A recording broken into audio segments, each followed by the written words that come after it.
Then sa number 19 na question, which is find all adopters who adopted pets that were later surrendered back to shelters along with their surrender reasons. So first, gamit select then ko na to ang adopter nga full name, contact first name,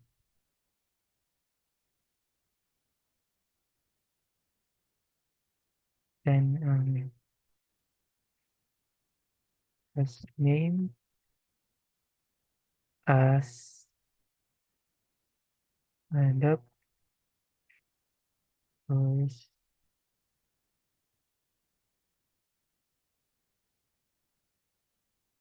full name.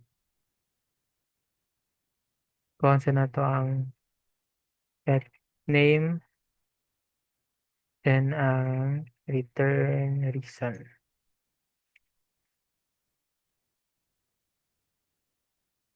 Return details are ito siyang inner join pets.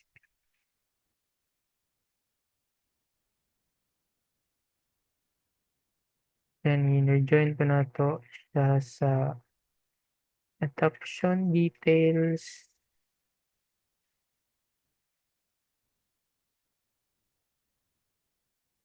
Box. Then inner join ko na to siya sa adopter.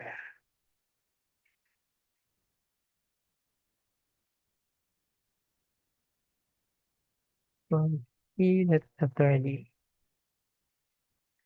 So as you can see, nakuha na to ang adopter's full name, pet name, and their return reason.